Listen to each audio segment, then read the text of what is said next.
Bapak, Ibu, dan saudara-saudari yang dikasihi oleh Tuhan, marilah kita mempersiapkan hati dan pikiran kita untuk menerima warta sukacita dari Tuhan pada hari ini, Senin 11 Mei 2020. Bacaan pertama.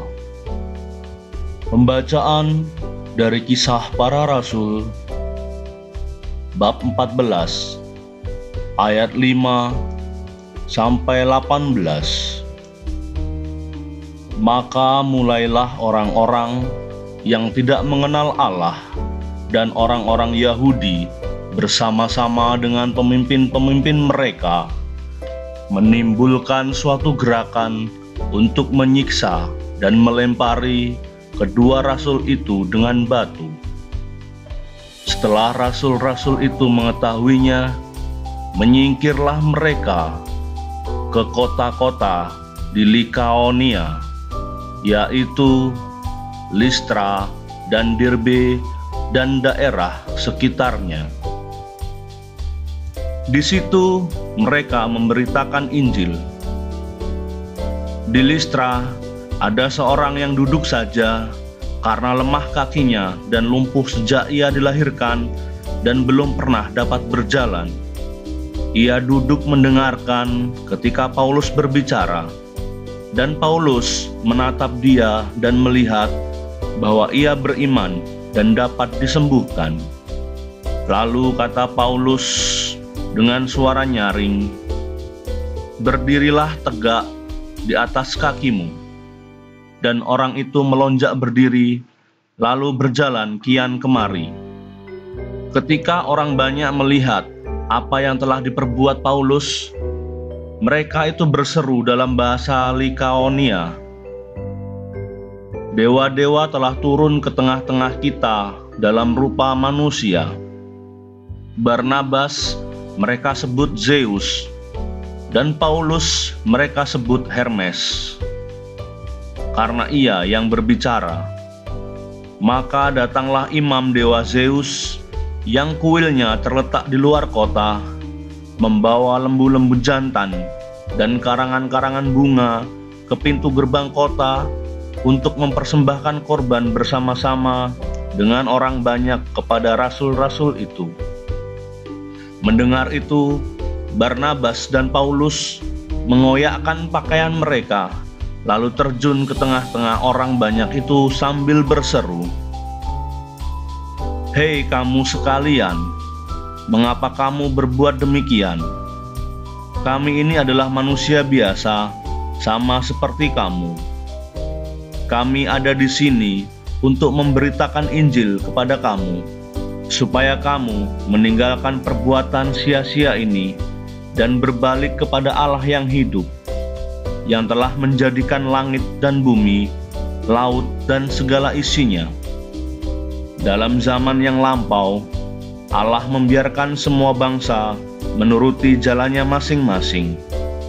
Namun ia bukan tidak menyatakan dirinya dengan berbagai-bagai kebajikan, yaitu dengan menurunkan hujan dari langit dan dengan memberikan musim-musim subur bagi kamu.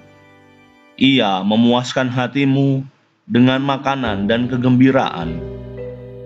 Walaupun rasul-rasul itu berkata demikian, namun hampir-hampir tidak dapat mereka mencegah orang banyak mempersembahkan korban kepada mereka.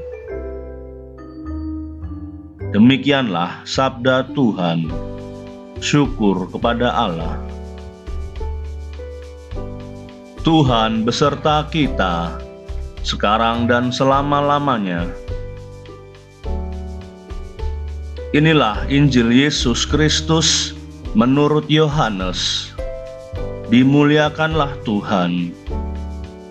Injil Yohanes bab 14 ayat 21 sampai 26.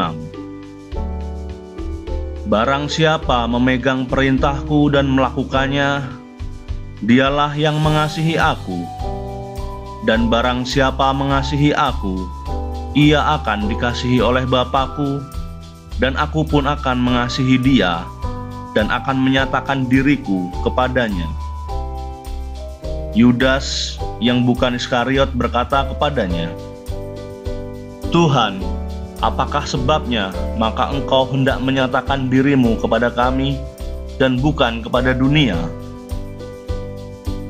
Jawab Yesus, "Jika seorang mengasihi Aku, ia akan menuruti firman-Ku, dan Bapa-Ku akan mengasihi dia, dan kami akan datang kepadanya dan diam bersama-sama dengan dia.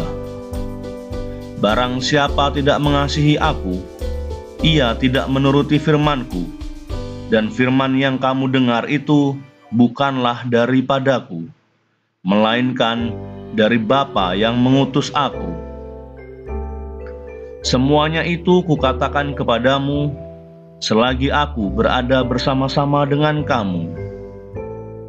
Tetapi penghibur, yaitu Roh Kudus, yang akan diutus oleh Bapa dalam namaku, Dialah yang akan mengajarkan segala sesuatu kepadamu dan akan mengingatkan kamu akan semua yang telah Kukatakan kepadamu." Demikianlah Injil Tuhan. Terpujilah Kristus.